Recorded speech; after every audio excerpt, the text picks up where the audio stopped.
Tu m'appelles par-delà les eaux, quel inconnu, aucun appui.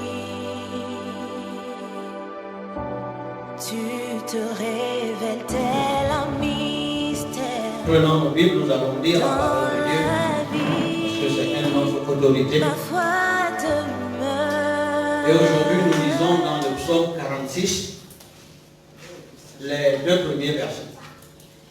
Dans certaines versions, c'est le verset 2 et 3. Psaume 46.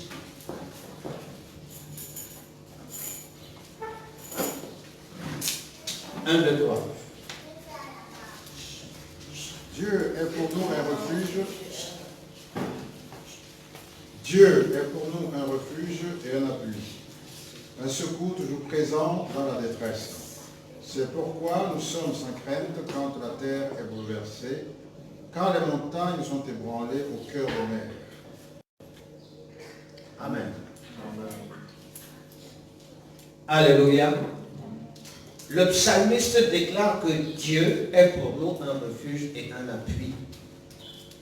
Un secours qui ne manque jamais dans la détresse. C'est pourquoi nous sommes sans crainte quand la terre est bouleversée et que les montagnes chancellent au cœur des mers. Alléluia. Vous savez ce que c'est qu'un refuge? En Israël, à l'époque, le refuge, c'était un endroit où, quand vous avez commis un acte sans préjudice, vous pouviez aller et personne ne pouvait vous toucher. Parce que c'était la loi de Dieu. Le refuge, c'est là où on trouve un abri.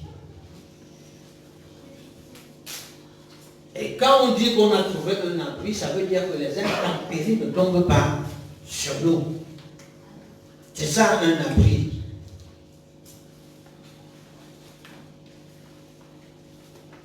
Et Dieu est pour nous un appui. Tant que nous avons sa main, nous ne pouvons pas tomber. Et la Bible dit que c'est un secours qui ne manque jamais dans la détresse.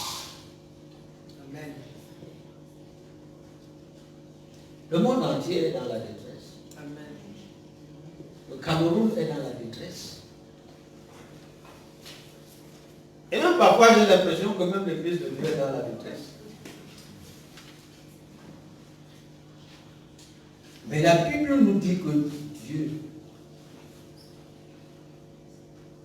est un appui pour nous dans la détresse. Et c'est pour ça que nous avons cette assurance. Nous sommes sans crainte quand la terre est bouleversée. Et réellement, nous vivons des moments de bouleversement de la terre. Ce sont des choses que Dieu a dites. Ça fait des milliers d'années que Dieu a dit. On doit donc comprendre que Dieu sait tout.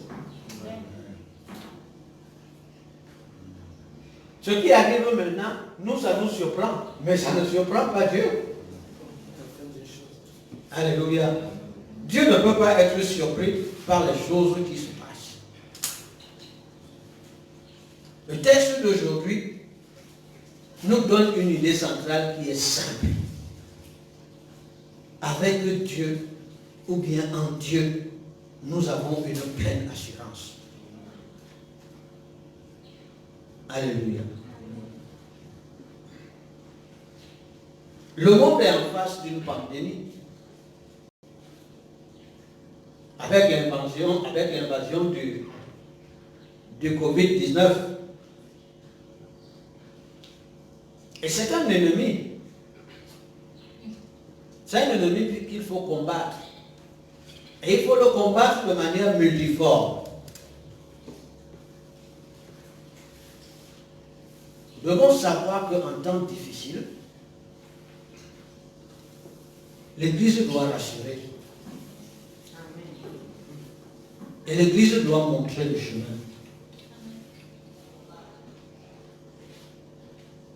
L'Église de Dieu ne fait pas partie d'un problème.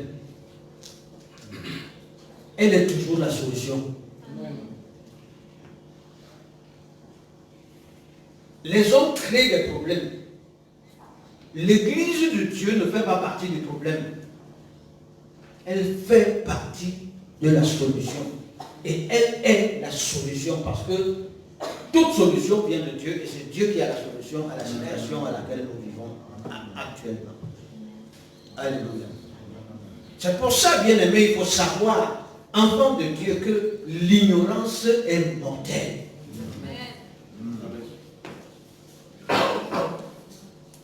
C'est pas pour rien que Dieu l'a dit à son peuple au travers d'Osée 4, verset 6, que mon peuple est détruit parce qu'il lui manque la connaissance. La connaissance, le manque de connaissance, l'ignorance de Dieu est mortelle.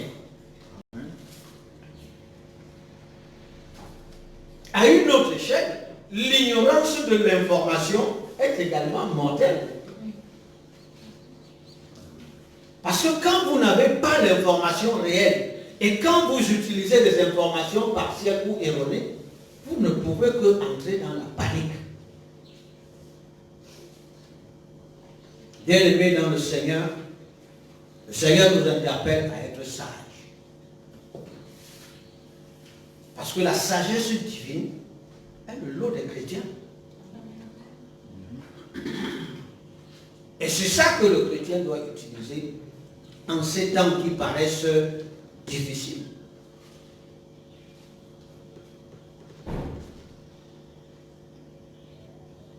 Quel est l'historique de ce virus qui nous cause tant de problèmes aujourd'hui?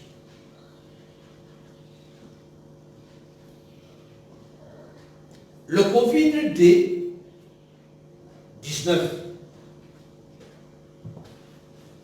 est un virus qui est connu. Moi, je m'étonne de l'effervescence que ça fait ces derniers temps. Mais c'est connu. Le corona est connu depuis le début des années 2000. C'est un virus qui est connu. Et un autre virus qui est connu, qui lui est associé, c'est le SRAS. C'est l'abréviation du syndrome respiratoire aigu sévère. Et c'est ça qui cause donc ce symptôme respiratoire qui marque la gravité de la maladie.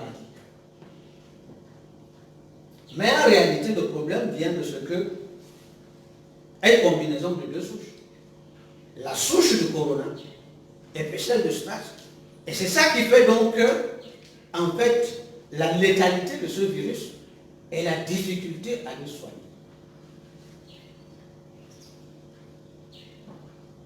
Ce que je voudrais vous dire, c'est que le Covid-19, ce n'est pas une histoire naturelle. Ce sont les scientifiques qui l'ont fabriqué.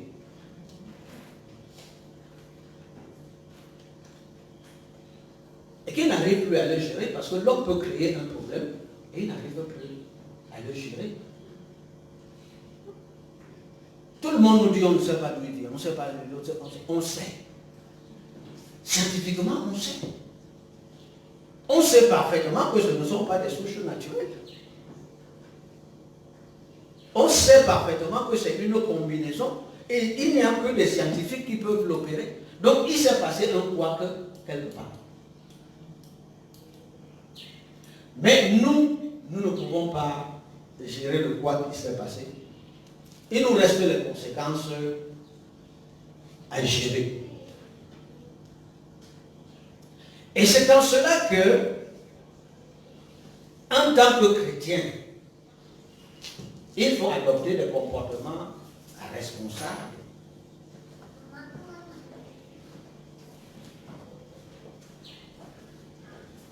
Et lorsque des mesures de protection sont édictées, il faut suivre les mesures.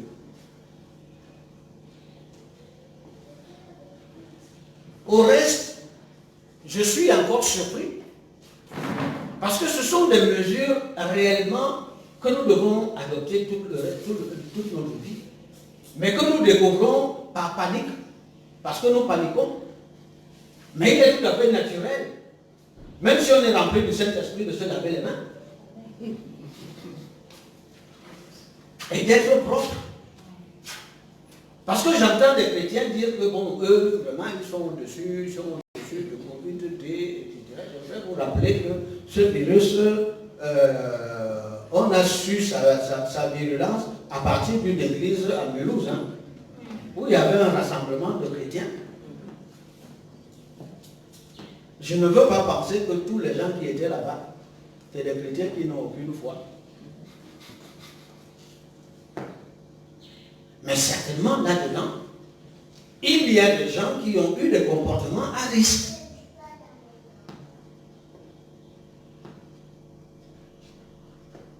Donc, en tant que chrétiens, nous vivons dans une république et nous avons le devoir d'obéir à un gouvernement.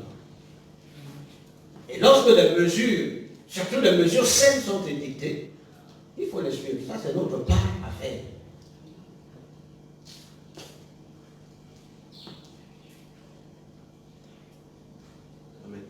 Frères et sœurs, tous les jours, chaque fois que vous serrez même une main, vous devez vous laver les mains. Moi, je n'ai rien contre les solutions hydroalcooliques, mais le lavage des mains au savon de Marseille est plus efficace que la solution hydroalcoolique. Mais on adopte la solution hydroalcoolique parce qu'elle est beaucoup plus pratique. Il y a un tube et on peut le distribuer. On peut pas aller 50 personnes se disputer un évier pour se laver les mains.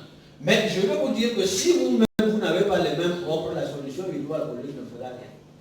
Parce qu'elle n'est pas bactéricide. Elle stoppe la progression de la bactérie, mais elle ne les tue pas. Donc quand vous rentrez chez vous, il ne faut pas vous dire que je n'aime pas la solution, que je vais faire comment. Il faut se laver les mains régulièrement. On touche la poubelle, on se lave les mains. On touche tel, parce que c'est un virus de surface, il s'approche beaucoup sur les surfaces. Donc il faut que je nettoie chez moi. On est obligé de parler de ça dans la prédication. Hein. Mais logiquement, il faut qu'on nettoie les surfaces chez nous. Que ce soit le sol, que ce soit les cuisines, que ce soit la chambre, que ce soit, etc., etc. Donc il faut adopter ces mesures et ne pas dire que comme moi je suis chrétien, je suis au-dessus de tout. Il faut pas aller tenter Dieu.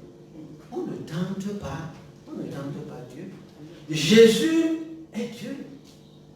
Mais lorsque le diable lui a dit, si tu es alors fils de Dieu, saute. Il n'a pas sauté. Il lui a dit qu'on ne tente pas. On ne tente pas l'éternel son Dieu. Si quelqu'un avait poussé Jésus, c'est sûr qu'il n'aurait pas heurté une pierre. Parce que Dieu l'aurait protégé. Amen. Si on sait donc qu'il y a un danger quelque part et que le Seigneur nous a prévenu du danger, il faut faire en sorte que on se comporte en tant que tel. Et même le Seigneur, quand son temps n'était pas encore arrivé, il voyait que les gens voulaient le distraire par un combat inutile. Il se faufilait là et la Bible dit qu'il partait parce que son temps n'était pas encore arrivé. Il ne faut pas chercher la mort avant son temps. Il n'y a aucune gloire à tenter Dieu. Alléluia. Que le nom du Seigneur soit glorifié. Je voudrais quand même citer quelques avantages au confinement. Je ne partage pas du tout cette affaire de confinement, mais il y a quand même quelques avantages. Parce que depuis, les bars sont fermés à 18 heures. Les gens sont obligés quand même de rentrer chez eux. Même les chrétiens qui ne priaient pas maintenant, ils ont le temps de méditer, ils peuvent plus dire qu'ils ne peuvent plus. Ils ont le temps de rentrer à la maison pour méditer, de prier en famille. Ça, c'est un des avantages du confinement.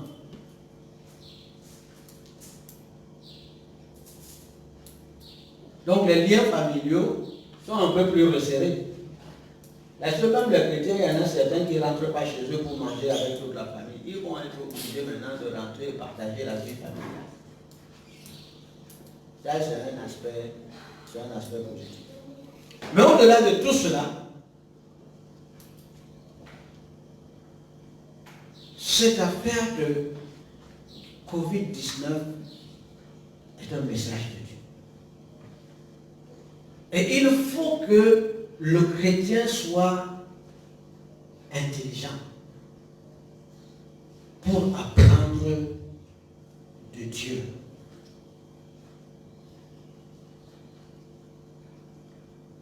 Le confinement, quand on enlève les avantages que je viens de citer, est une ruse de l'ennemi contre l'évangélisation. C'est une ruse de l'ennemi pour la propagation de la bonne nouvelle.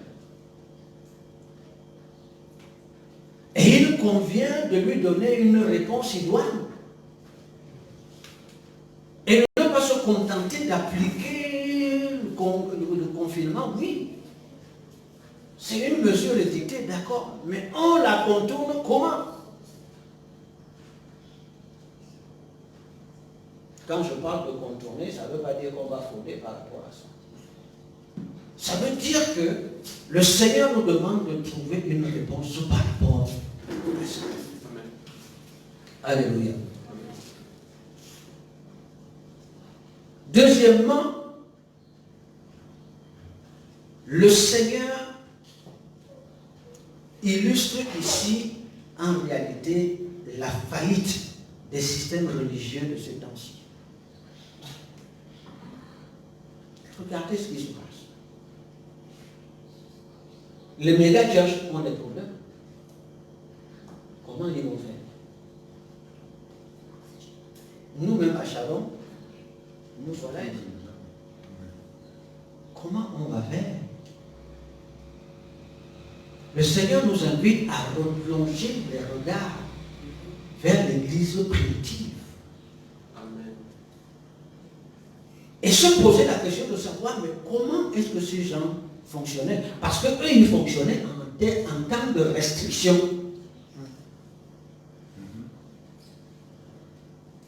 Il ne faisait pas bon à l'époque dire que j'appartiens à Jésus. Et cette histoire du Covid nous ramène à l'esprit que ce sont des situations qui peuvent revenir. La Bible dit qu'il y aura un moment où quelqu'un croira rendre service en te faisant mourir.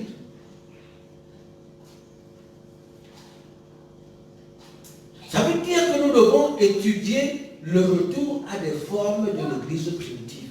Parce que les gars fonctionnaient en petits groupes. Ça veut dire qu'on a un groupe à Bounabéli, on a un groupe à Abon, on a un groupe à Daïdo, on a un groupe à Bali, on a un groupe à Bouna-Prison, on a un groupe à Bounamois, on a un groupe à Bounamoussadi, on a un groupe à Koto, des trucs comme ça. Et quand vous avez des petits groupes comme ça, c'est très très compliqué qu'on les compte. La méga église est rapidement contrée.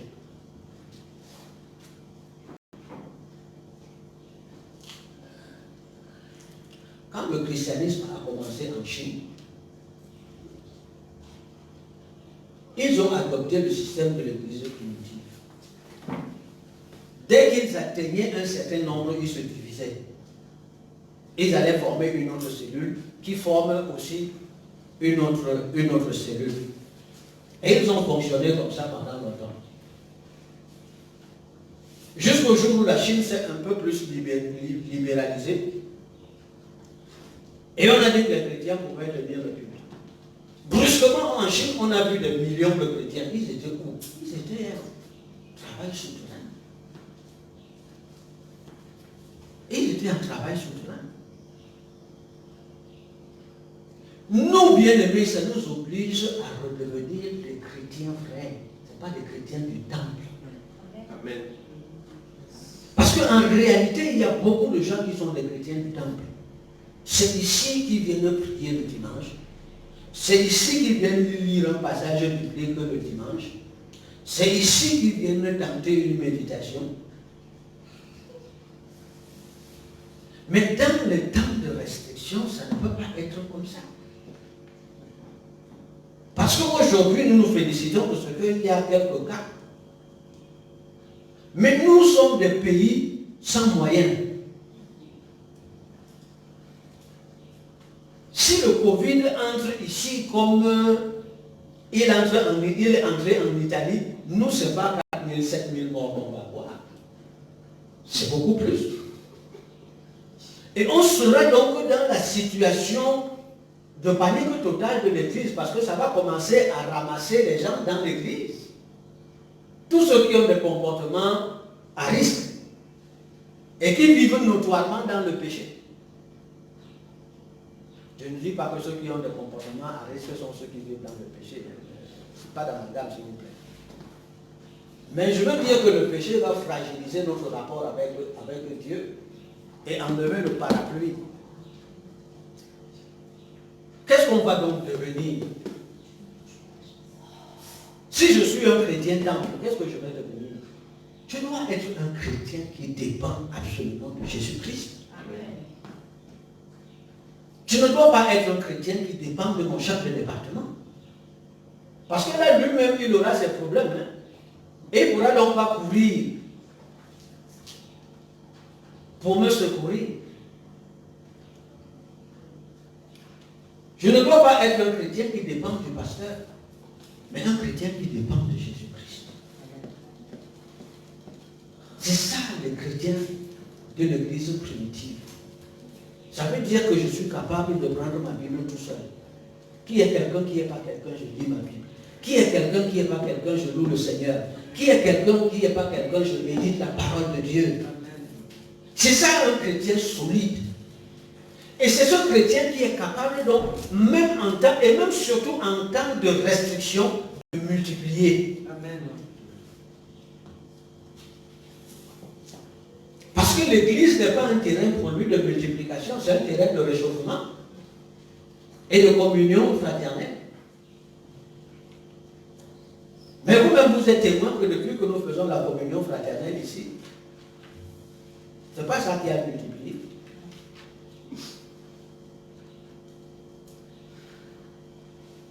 Mais c'est le fait que nous sommes des chrétiens qui dépendent de Jésus-Christ, c'est ça qui va multiplier l'Église. Donc ça demande un autre regard de l'Église actuellement et il faut penser avant que les choses n'arrivent. Parce qu'il y a seulement quelques temps, il n'y a que les Européens et les Chinois qui savaient. Nous tous on le savait bien. Eux ils savaient parce qu'ils sont en rapport. Puisque les Français et les Chinois ont construit un grand laboratoire sophistiqué pour étudier les microbes les plus compliqués et les plus dangereux. Et c'est ça qui est arrivé dans la ville chinoise, là, parce que c'est là-bas qu'il y a le grand labo. Et pour votre gouvernement, je voudrais quand même vous dire qu'il existe un brevet qui a été déposé. Hein. Il existe un brevet sur la combinaison de ces deux souches. Et le brevet là ne date pas d'hier. Il date de bien longtemps. Il date de bien longtemps avant. Donc il y a des gens qui savent. Et lorsque vous voyez le président chinois se présenter sans masque et tout, il envoie un message que nous on a fini. On a réglé notre problème. On sait comment résoudre ce problème. C'est les Africains qui vont se débattre maintenant parce que les Européens vont sortir le vaccin. Et c'est les Africains qui vont se débattre. Bien-aimés dans le Seigneur, nous devons changer de paradigme. Le chrétien, à l'heure actuelle, notamment le chrétien africain, et je veux parler des enfants de Shalom, nous devons changer notre manière de voir l'Église. La grande église, c'est un lieu de rassemblement et de réchauffement. Mais nous devons absolument construire l'église souterraine. Parce qu'elle perdure. Si on vient nous dire maintenant qu'il est même interdit totalement de se rencontrer, qu'est-ce qu'on va faire? Mais les chrétiens temple là, qu'est-ce qu'ils vont faire? Ils vont se rabattre seulement sur l'Internet. Et après 6 mois, quand tu es sur Internet, on te remet que bien au culte, tu vas dire non, moi j'ai mon compte ici. Parce que tu ne connais pas l'importance. Parce que sur Internet, tu ne lis même pas la parole. On te dit tout là. C'est ça que le chrétien temple va devenir. Parce que sa vie n'est pas centrée sur Jésus-Christ.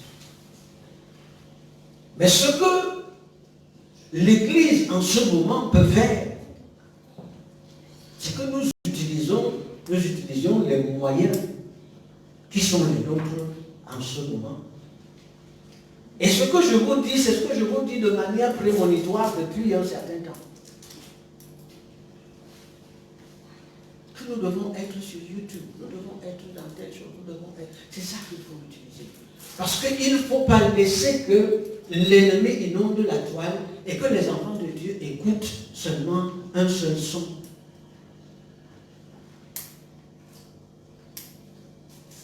Nous devons aller dans le live. C'est pour ça qu'il est important que nous achetions ces équipements. Nous devons être offensifs sur WhatsApp et que chacun de nous puisse avoir un message pratiquement en temps réel et savoir où on en est et avoir les nouvelles des uns des autres. Parce que ce sont des cas qui peuvent arriver. Personne ne savait que le coronavirus va amener cette affaire qu'on ne se déplace même plus. Les Camerounais inconscients comme nous sommes, bon, nous on fait encore comme si rien n'était. C'est comme ça qu'on avait dit que le sida c'est une invention des Blancs, ça ne peut pas attraper le noir, etc., etc. À la fin, c'est nous que ça a dessiné et que ça dessine plus que tout le monde. Parce que les autres trouveront toujours une solution.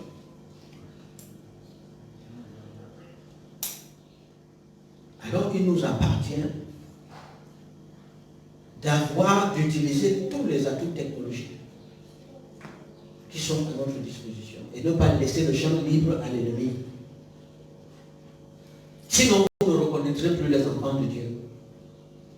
Parce qu'une foule de faux prophètes va sortir et va commencer à distiller des informations. Je vous dis que nous sommes dans les événements de la fin des temps.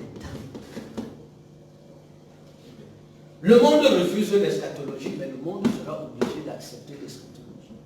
Nous sommes dans les événements. Nous sommes dans les bruits de guerre.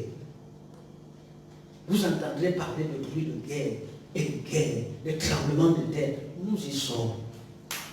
La Bible dit que ce n'est pas encore la fin. Mais nous y sommes et nous devons trouver la réponse idoine. On peut fermer un temple, mais on ne peut pas fermer la foi. C'est pour ça qu'il est important pour chacun de nous d'être un chrétien vrai, parce qu'on peut t'enfermer, on ne peut pas enfermer ta foi. Paul et Silas étaient en prison, mais ils avaient toujours cette foi qui a soulevé et fait trembler l'église, la prison, de façon à ce que, paf, ça s'est ouvert. Contre la volonté de tous.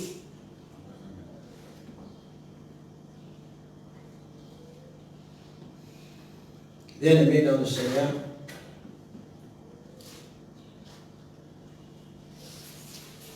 nous devons être vigilants quant à nous organiser et à nous organiser différemment.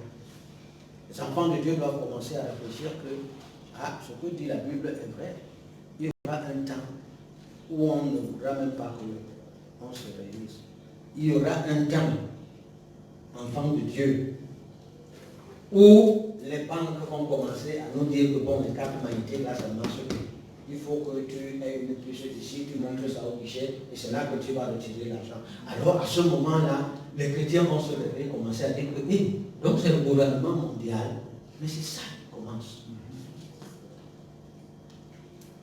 C'est ça qui commence. Regardez un peu un problème de virus. Qu'est-ce qu'il a provoqué dans le monde? Tout le monde est dans le même comportement, la panique.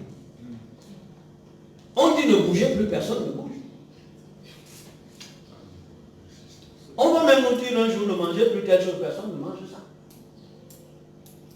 Si les gars vont nous contrôler tranquillement, parce que c'est comme ça que le gouvernement mondial, ça c'est un test pour les enfants de Dieu. Et un test pour ceux qui sont dans la gouvernance mondiale, pour voir la réaction des gens. Et la réaction est positive, les gens ont peur. Et quand tu as peur, les gens te commandent facilement. Yep. Alléluia. Je vais donc chuter en disant, frères et sœurs, il ne faut pas céder à la peur et à la panique. Il ne faut pas céder à la peur et à la panique. Le texte d'aujourd'hui nous enseigne que nous avons une pleine assurance en Dieu, qui est un refuge, un appui, un secours, qui ne manque jamais.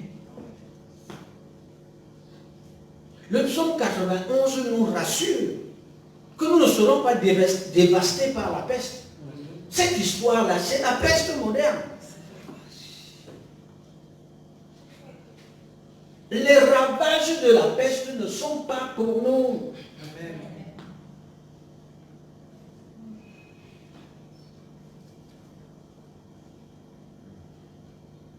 Donc ce que je dis, c'est que le monde a les mesures sanitaires, mais l'Église aux mesures sanitaires doit apporter la réponse de Dieu. Et c'est elle qui est la plus efficace. Il envoya sa parole, elle est guérie. Amen. C'est la parole de Dieu et la prière qui sont le vrai rempart de la peste. Et c'est ça qui va nous éviter le Covid. Moi, je suis un scientifique. Mais ma foi me dit que ce n'est pas la science qui va sauver l'humanité, c'est Dieu qui sauve. C'est Jésus-Christ qui sauve. Le Covid-19, c'est le Seigneur qui va nous sauver de là. En fonction nous-mêmes de nos propres comportements, de notre foi et de notre engagement vers le Seigneur. Amen. Frères et sœurs, il faut en avoir l'assurance. Vous pouvez vous laver les mains comme vous voulez, si Dieu dit que vous mourrez, vous mourrez.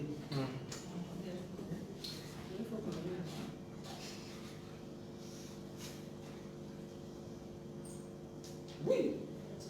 Dieu nous demande lui-même d'être propre. Donc, il faut se laver les mains. Mais il ne faut pas croire que parce que je me suis lavé les mains, je ne peux plus mourir. Il faut rester vigilant. Et dire que c'est Dieu qui tient ma vie. C'est lui qui tient ma vie.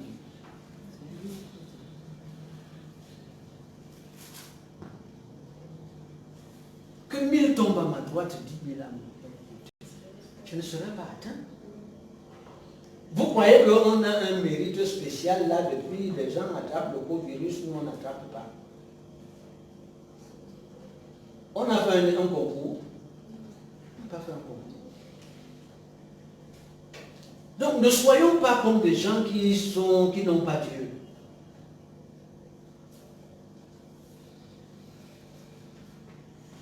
Et Romains 10, versets 1 et 2 nous dit de ne pas avoir une zèle sans intelligence. Il faut combiner les deux.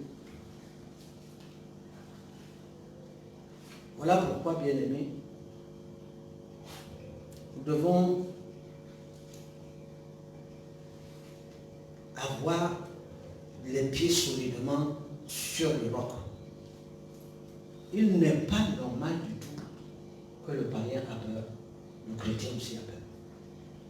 Ça, c'est pas normal. On ne peut pas partager la même peur, c'est pas possible. Alors nous n'avons pas d'assurance. Mais nous avons une assurance. C'est que nous marchons avec Dieu. Et il faut continuer de marcher avec Dieu. Inlassablement avec Dieu. Il faut obéir aux prescriptions gouvernementales, oui. Mais il faut marcher avec Dieu. Et ne pas paniquer comme les païens paniquent. Comme tout le monde panique en ce moment. Le chrétien n'est pas quelqu'un qui panique. il est serein. Et il demeure serein devant n'importe quel fléau. Vous savez, le chrétien n'a pas peur de la mort. Parce que je vive ou que je meure, l'essentiel c'est qu'est-ce que j'ai fait pour la gloire de Dieu. Et nous ne devons pas être des gens qui craignent la mort. Parce qu'en craignant même la mort, c'est là que nous allons faire des impairs et le Covid-19 là-bas nous attrape. Parce qu'on a tellement peur. On va finir par commettre des impairs. À vouloir, il faut bien faire.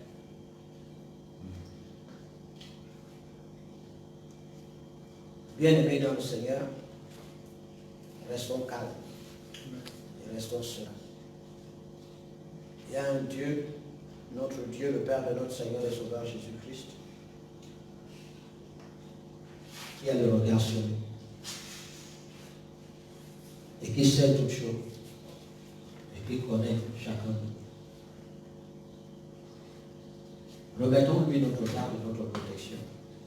Remettons-lui la protection du Cameroun. Parce que le Cameroun a besoin de Dieu. Il a même plus besoin de Dieu que des vaccins. Que le nom du Seigneur soit glorifié. Amen. Nous te bénissons, notre Dieu, notre Père, Père de notre Seigneur et Sauveur Jésus-Christ. C'est toi, Seigneur, notre Dieu, que nous adorons. Et nous n'avons pas d'autre Dieu que toi. Seigneur, donne-nous, Seigneur, d'avoir la maîtrise de ce Covid-19 et de ne pas faire comme les païens qui ont peur de tout. N'ayons peur de rien. Parce que tu nous as tout donné dans le précieux nom de Jésus. Amen. Alléluia.